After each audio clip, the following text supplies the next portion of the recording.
সেদিন মানুষ নিজের ভাই, নিজের মা, নিজের পিতা, নিজের স্ত্রী ও সন্তানাদি থেকে পালাবে। তাদের মধ্যে প্রত্যেক ব্যক্তির উপর সেদিন এমন সময় এসে পড়বে, সে নিজেকে ছাড়া আর কারো প্রতি লক্ষ্য করার অবস্থা থাকবে না। পরকালে হিসাবের সময় মানুষের পূর্বাপার সব আমল উপস্থিত করা হবে। আল্লাহ বলবেন, সেদিন মানুষকে অবহিত করা হবে সে কি আগে পাঠিয়েছে এবং সে কি পেছনে রেখে এসেছেন। একদিন রাসূল সাল্লাল্লাহু আলাইহি সাল্লাম বলেন, আমার কাছে সব উম্মতের লোকেদের উপস্থাপন করা হলো।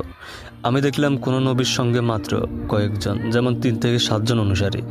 কোনো নবীর সঙ্গে 1 অথবা 2 জন লোক রয়েছে। কোনো নবীর সঙ্গে দেখলাম কেউ নেই। এর মধ্যে বিরাট একটি জামাত আমার সামনে পেশ করা হলো।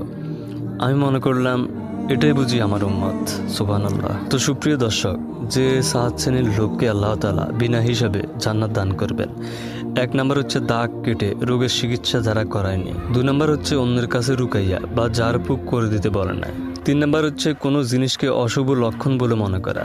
যারা অশুভ লক্ষণের প্রতি বিশ্বাস রাখেনি তারাও বিনা হিসাবে জান্নাতে যাবে। 4 নম্বর হচ্ছে যারা আল্লাহর উপর শুধু ভরসা রেখেছে এবং আল্লাহর উপর তাওয়াক্কুল করেছে। এই কথা শুনে একজন সাহাবী উঠে দাঁড়ালেন এবং বললেন, হে আল্লাহর রাসূল, আমার জন্য আপনি দোয়া করুন, আল্লাহ যেন আমাকে তাদের দলভুক্ত করে। তখন রাসূল সাল্লাল্লাহু আলাইহি সাল্লাম বললেন, তুমি তাদের মধ্যে একজন। আল্লাহ তাআলা আমাদের সকলকে এই 7 শ্রেণীর লোকের মধ্যে অন্তর্ভুক্ত করুক এবং বিনা হিসাবে জান্নাত দান করুক।